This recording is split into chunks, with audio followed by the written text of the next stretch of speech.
Bom dia a todos, estamos aqui agora para gravar um tema específico que é muito importante, né? Eu tive hoje um contato, né, sobre o assunto, mas antes eu quero dizer para você, porque você está vendo isso aqui, ó, nós viemos de uma sessão chamada CEP, que é a Sessão Especial de Psicoterapia, que, dentre outras coisas, ela tem uma finalidade de tratar o esquema Kundalini das pessoas à distância, ou seja, é uma sessão espiritual, né? E a gente passa essa areia, tipo uma areia monazítica, né? Que tem um efeito cibernético sobre as pessoas que estão ali participando. Mas o tema hoje não é da CEP, né? E também antes eu quero falar para vocês, se você não está inscrito, se inscrever, né? Clicando aí na parte que diz para você se inscrever e tocar no sininho para receber notificações. Nós estamos com uma meta, fazendo o possível para cumpri-la, de fazer pelo menos um vídeo por dia, de 10 a 20 minutos no máximo, para que você possa então ampliar, né, a sua base de conhecimento sobre a ordem, sobre todo um aspecto filosófico de vida, de autorrealização, enfim, é muito interessante para todos aquilo que estamos fazendo com muito amor, né? Mas hoje um tema que surgiu e que eu faço questão de falar é que está correndo aí na internet um texto, né?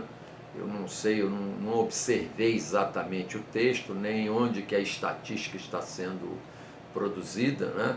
E de que estaria havendo um número de suicídios de médicos fora do comum, né? Quer dizer, esse suicídio está acontecendo com muita intensidade e, consequentemente, isso resultou em estudos aí e tal. Bom, primeiro, eu não sei a veracidade dessa informação, porque provavelmente é uma determinada situação de alguns determinados médicos, né?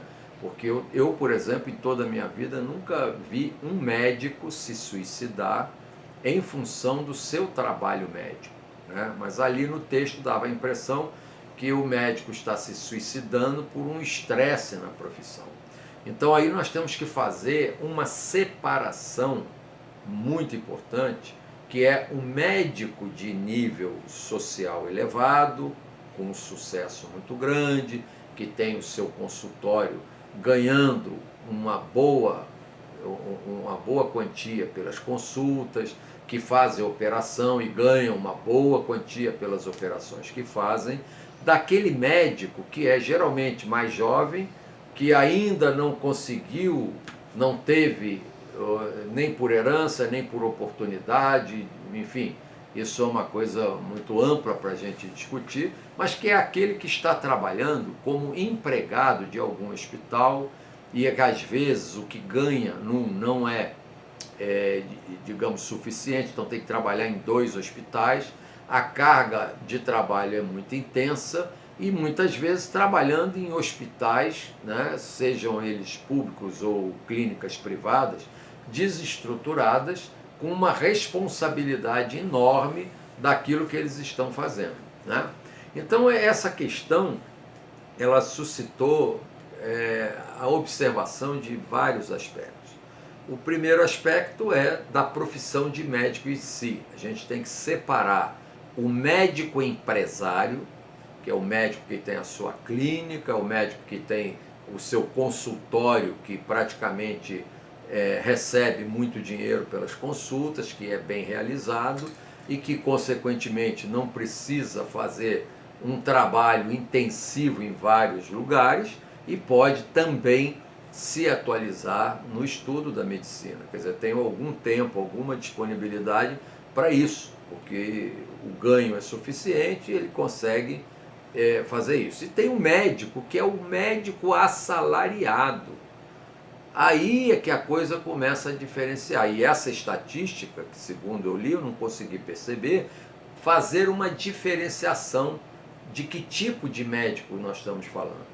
Porque o médico assalariado, ele vai sofrer todo o estresse da profissão em hospitais que muitas vezes não têm recurso. Eu já vi, a gente vê às vezes até em algumas reportagens, porque aliás a grande mídia só passa a reportagem do que está ruim, ela nunca passa do que está bom, então passa uma sensação de que está tudo ruim, né? Mas existe agora, de um tempo para cá, de uns 3 anos para cá, todo mundo sabe, umas normas aí que estão desestruturando a saúde, a educação pública, né? Desestruturando a previdência pública, desestruturando tudo que tem uma relação direta com a vida. Estão transformando esses setores em privados. Olha, gente, é um absurdo. Eu não quero saber, eu tenho como formação a economia, embora estude muito isso, a geopolítica, etc., e, enfim, tenho muito estudo a respeito desse assunto, mas eu não quero entrar nos meandros políticos. Se está havendo médicos se suicidando por estresse, com certeza, eu não vi, mas posso quase que afirmar com certeza, que são os médicos assalariados que já estão começando a sofrer as consequências daquela PEC que congelou por 20 anos, isso é um crime, são criminosos os que votaram, que passaram essa PEC. Isso não existe, nunca existiu no mundo todo. E agora, vocês que passaram essa PEC já estão com a mão suja de sangue dos médicos que estão se suicidando. É isso que eu não vi no artigo. A avaliação política dessa situação, porque os hospitais estão se desestruturando, as universidades estão falindo e vai cair tudo na mão privada. Ora, gente, eu sempre fui empresário na minha vida. Eu sei que a empresa privada, ela tem eticamente uma responsabilidade social, mas funcionalmente, na sua prática, a empresa tem que dar lucro.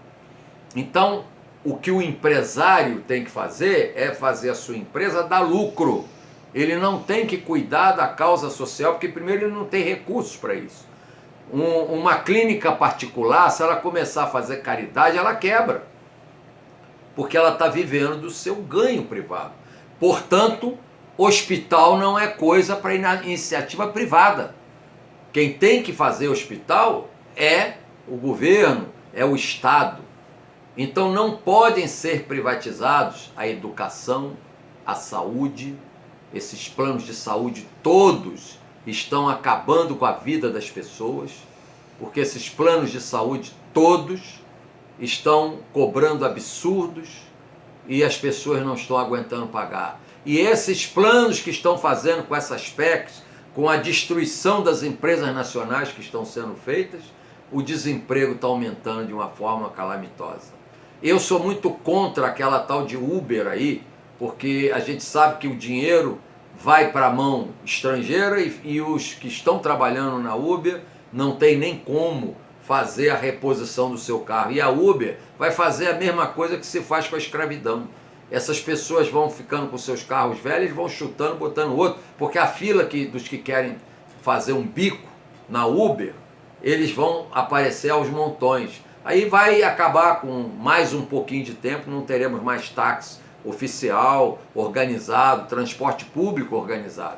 Nós teremos um bando de pessoas fazendo bico e a Uber ganhando todo o lucro, porque a gente vê que as viagens são muito baratas. Então, essas modificações que foram feitas na economia, gerando desemprego, espiritualmente falando, é algo terrível, é coisa do demônio, é coisa das energias baixas, lá do baixíssimo astral, é algo que a gente tem que se rebelar, não importa a cor política, não importa a simpatia política, nós temos que acordar que essas situações vão atingir a todos nós. Nós vamos começar a assistir nas nossas famílias, e eu falei do Uber aqui e acabei não concluindo. O Uber está cheio de engenheiro, desempregado dessas grandes empresas que foram destruídas. Está cheio de engenheiros, está cheio de pessoas capacitadas que estão se virando para compensar o desemprego que foi dado nessa falsa corrida atrás da corrupção, que a gente está vendo que isso tudo é falso, já tá caindo a máscara. E isso espiritualmente é muito mal. Eu estou falando como espiritualista, eu não sou político, nunca tive partido político nenhum, porque eu sempre quis defender minhas teses todas nessa área, e a minha tese mais importante é que nós não podemos abrir mão da soberania nacional. É isso que eu faço. Para mim, se tiver o partido A, B ou C que fale, que vai ao seu modo defender a soberania nacional, eu estou com ele. Seja de esquerda, seja de direita, seja de onde for. Falou em soberania nacional, eu estou junto. Vamos discutir como defender a soberania nacional. O que pode ser aberto, o que não pode e como pode ser aberto. Estão destruindo aí a Petrobras e, consequentemente, mais de 25% da economia brasileira vai para o brejo. E todo o petróleo vai para a mão estrangeira. Enriquecer esses países que já são colonialistas por natureza.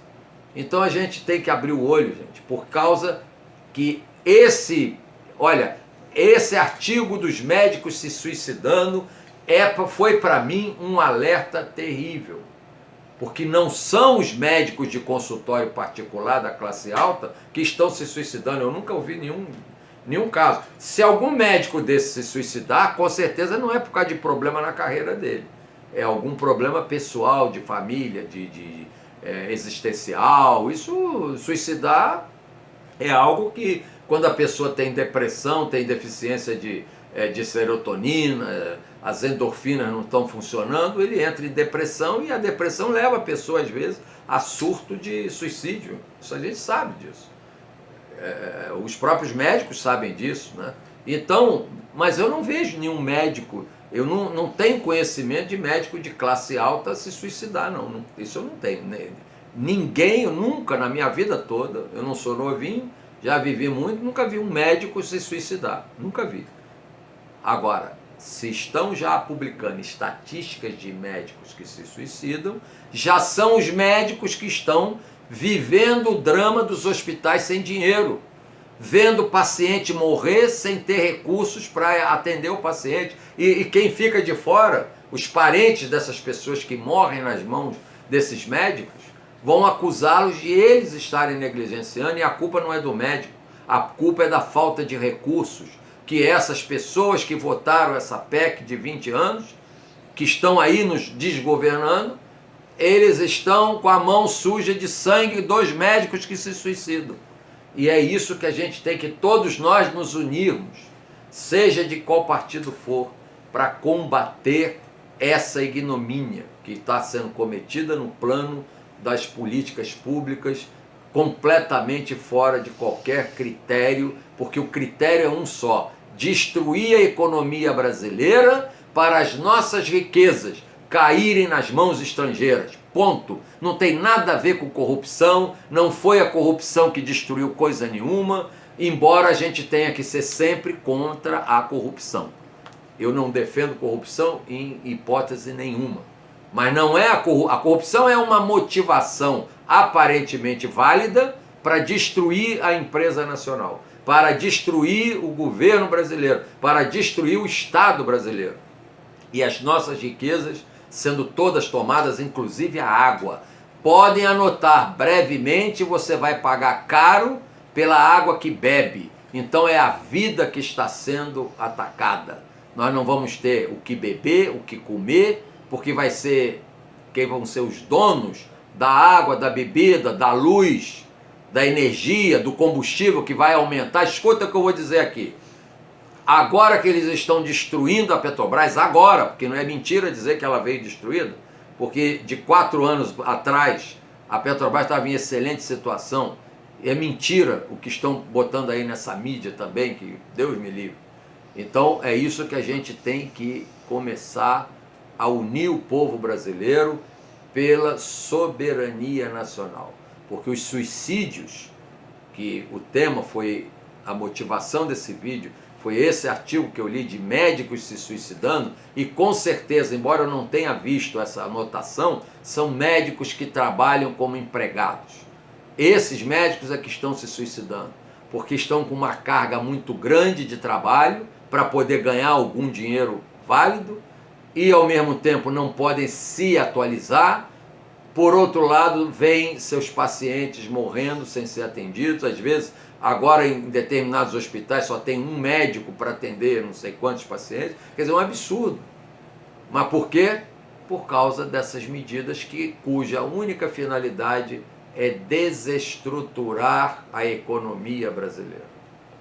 Eu costumo aqui recomendar, entrem no canal da Auditoria Cidadã da Dívida, para sabermos os nossos verdadeiros inimigos e corruptos. Esses são corruptos. E vocês vejam que eles combateram durante 20 anos toda a despesa em educação, saúde, previdência, está tudo proibido de aumentar, de ampliar, e combatendo todos os planos sociais, etc., mas não tem uma única vírgula nessa lei, nessa alteração constitucional, que diga que vai ter que limitar ou taxar os ganhos do sistema financeiro. E o povo não sabe, mas praticamente metade do orçamento brasileiro é gasto no sistema financeiro, que tem muita corrupção. Entrem na Auditoria Cidadã da Dívida e aprendam a olhar sem radicalismos. Eu costumo recomendar um americano chamado John Perkins, em que ele cita como é que eles fazem a desorganização das economias para tomarem o seu petróleo. Aliás, meus amigos, eu como espiritualista, a gente tem muita intuição, muita coisa, né? Que a gente na espiritualidade a gente vai vendo um pouco mais cosmicamente todas as situações. Quando o Brasil descobriu o pré-sal, me veio à mente um pensamento: estamos fritos. A guerra vai chegar até nós, porque eles, do mesmo jeito que fizeram no Iraque, do mesmo jeito que fizeram na Líbia, do mesmo jeito que fizeram na Nigéria, eles atuaram para destruir esses países e tomar o seu petróleo. Assim é como está sendo feito no Brasil. E a gente vê, infelizmente, os irmãos brasileiros brigando por causa deste ou daquele político. Este ou aquele é mais ou menos corrupto. Tudo bem, tem corruptos, tem que ser, que se é provado, tem que ser preso e tal, essas coisas, mas isso não importa. A finalidade não é prender A ou B, a finalidade é desestruturar o sistema de modo que eles possam tomar conta de tudo. E a coisa está assim, tudo, eles não têm mais mãos a medir, agora é a água. O aquífero Guarani já está indo para a mão das corporações. O que estamos vivendo é o ataque da corporocracia. Entendeu? Essas corporações estão dominando, e a cleptocracia, que é o dinheiro roubado do Estado através de mecanismos financeiros que são tremendamente corruptos, mas eles têm o poder na mão e dominam, inclusive, a própria mídia. Então, gente, vamos acordar. Essa notícia me foi muito, assim, para mim, eu não olhei tanto a notícia, né, dos médicos se suicidando, porque eu tenho que aprofundar como foi feita essa estatística e onde. Como eu disse, eu tenho quase certeza que foi em médicos assalariados, mas já é um sinal de alerta que outras profissões também vão pelo mesmo caminho. Engenheiros aí perdendo emprego. Eles destruíram a indústria nacional de construção, que construía até em Miami. Agora, na Alemanha, se a gente não sabe, quando houve aí a guerra, aquela confusão toda, tiraram o Hitler, né? Acabaram com o Hitler, não sei o quê, não destruíram uma única empresa, prenderam muita gente. E todas elas estão aí, como grandes corporações. Então, isso é muito importante. Existe um livro que todos deveriam ler, está esgotado, mas procurem no sebo, procurem onde puder, que se chama Ditadura dos Cartéis. A gente via que as grandes corporações da indústria que mexia com material elétrico, compressores, etc., durante a guerra pararam o cartel. Quando acabou a guerra, voltaram. Então tinha indústrias alemãs, americanas, tinha de todo lado. E elas se uniram, faziam os cartéis e dominaram as concorrências no Brasil e no mundo, em todos os lugares. Isso sempre existiu. E a gente está falando em corrupção. Eu pergunto, qual empresário estrangeiro, porque tudo que existe nesse ramo do petróleo e gás, tem empresa estrangeira, muitas. Ou vocês acham que elas não deram um tostão para vender aqui no Brasil? Ou vocês acham que elas não entraram também nisso aí, mas ninguém falou nelas? Estranho, né? Então, isso é que a gente tem que olhar. Eu estou falando com vocês, parece que o papo é econômico e político, mas não é, é espiritualista. Nós não podemos deixar a sociedade se destruir, com as pessoas se suicidando, com as pessoas sem emprego, e isso é o que a gente vai ver daqui para frente com muita intensidade. E a violência começando a graçar numa sociedade que estará totalmente desestabilizada. Então vamos nos unir em torno da soberania nacional e tentar salvarmos aquilo que resta e também brigarmos por um referendo revogatório de tudo isso que foi feito de forma criminosa, desonesta, corrupta, apesar de dizerem que estão combatendo a corrupção. Já levaram do pré-sal quase 1 trilhão e ninguém prendeu corrupto nenhum. Como é que pode? É isso que nós temos que, com muita tranquilidade, meditar. Vamos parar de brigar, vamos parar de achar que um é de um lado, outro é do outro, criar aquela coisa, porque aliás eles também criam esses grupos que causam essa raiva. Nós temos que deixar a raiva de lado, a raiva faz mal para quem está com raiva. Então vamos deixar a raiva de lado, vamos sentar, né, como aquele desenho dos cavalos que tinham um feno daqui, um feno dali, eles estavam amarrados com uma corda. Os dois estavam puxando, cada um querendo comer sozinho, o feno de um lado e o outro do outro. Eles aí se cansaram de puxar um e ninguém comer nada, então eles pararam, meditaram ali na hora e peraí, vamos comer os dois juntos num lado, depois a gente come os dois juntos do outro. E assim eles conseguiram comer um coxo, né, de feno inteiro, porque os dois dividiram um coxo depois o outro. Ou seja, vamos parar de deixar de ser burros, brigarmos, quando na verdade o nosso interesse é comum. Porque muita gente que está brigando ardorosamente, o outro é ladrão, o outro é isso, o outro é aquilo, não podem sair do Brasil. Garanto que 99% desse povo que está aí, reclamando um com o outro, nenhum pode fazer nada fora do Brasil, que não encontrarão emprego lá. E os nossos empregos aqui estarão lá fora, ou seja, eles vão ganhar com o nosso mercado aqui. Seremos colonizados definitivamente. Gente, vamos acordar, vamos ser mais humanos, vamos ser mais fraternos, vamos unir nossas forças, porque soberania nacional é uma questão de vida ou morte. Não se iludam.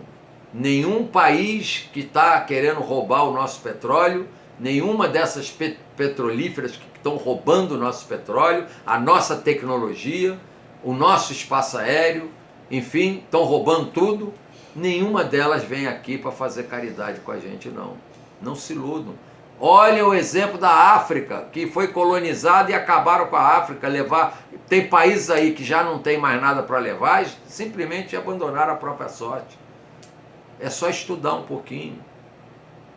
E aí nós vamos ver que nós estamos querendo fazer com o Brasil, com essa briga fraticida, a mesma coisa. Os nossos irmãos médicos já estão até se suicidando. Esse vídeo é para refletir.